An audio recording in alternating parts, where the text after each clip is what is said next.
Parfait. Alors, bonjour. Parfait. Donc, juste votre nom, votre titre pour le studio. Oui. Simon-Pierre Savard-Tremblay, député de Saint-Hyacinthe-Bagotte et porte-parole du Bloc québécois en commerce international. Santé Canada a annoncé qu'ils allaient importer 1 million de bouteilles, que ça devrait être fait. Que pensez-vous, en fait, de la rapidité de cette intervention-là de la part du gouvernement?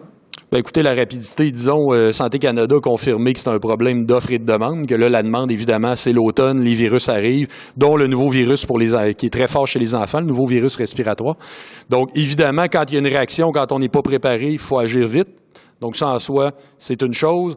Ensuite, 1 million reste à voir, 1 million de bouteilles reste à voir pour la grandeur du Canada d'un océan à l'autre, reste à voir si ça va suffire. Cette chose étant dite, je pense qu'il ne faut pas non plus pelleter par en avant. On n'a pas complètement encore appris des leçons de la pandémie. Vous vous souvenez, le début de la pandémie, quand on s'est rendu compte qu'on n'avait rien, qu'on n'avait pas de masque, qu'on n'avait pas d'industrie capable de produire un vaccin rapidement. Ce n'est pas parce qu'il n'y en a pas qui l'ont demandé non plus. On a jadis eu, notamment au Québec, des instituts de recherche en matière pharmaceutique qui ont déjà été extrêmement développés, mais qui ont été complètement laissés de côté par Ottawa. Maintenant, c'est plus que l'ombre de soi-même. Puis on se rappelle, même en début de pandémie, les plus zélés se sont jetés sur le papier de toilette aussi. Puis le Purel, même, il y avait des pharmaciens qui le cachaient tellement la demande était forte. Donc, ce que ça nous indique, c'est qu'il faut être plus autonome. On l'a vu qu'on ne peut plus seulement dépendre de nos fournisseurs étrangers, pas seulement dépendre des marchés extérieurs. Là.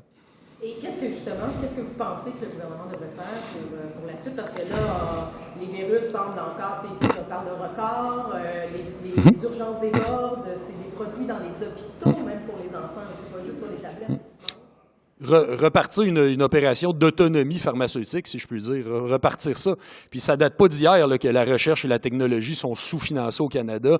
Le Canada est un réel cancre en la matière. Donc ça, véritablement, il y a du rattrapage important à faire. On sait que pendant quelques années, il y a une dizaine d'années, il y a même eu un ministre de la Science et de la Technologie qui était créationniste. Donc ça donne quand même une idée de l'importance qui est donnée. Mais il faut repartir ça, ce grand chantier qui est celui de l'autonomie. Bien, le chantier de l'autonomie, il est sur plusieurs fronts, mais il est notamment sur le front pharmaceutique, surtout en cette ère où on va avoir de plus en plus de maladies, de plus en plus de pandémies. Ça va se diffuser, une ère mondialisée où une épidémie qui naît dans un pays, inévitablement, va se retrouver dans l'autre. On est mieux de se préparer, d'attacher notre sucre en cet hiver qui débute. Vous n'avez pas l'impression que le gouvernement a compris de ces leçons? Bien, écoutez, regardez juste le temps que ça a pris. Il y a eu l'enjeu du vaccin québécois, le temps que ça a pris.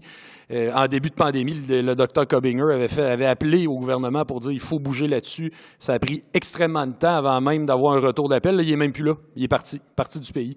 Donc, non, effectivement, la leçon n'a pas été apprise. Je veux bien qu'on importe, parce que quand il y a une urgence, on ne se demande pas la provenance, il faut des médicaments. Donc ça, oui, il le faut.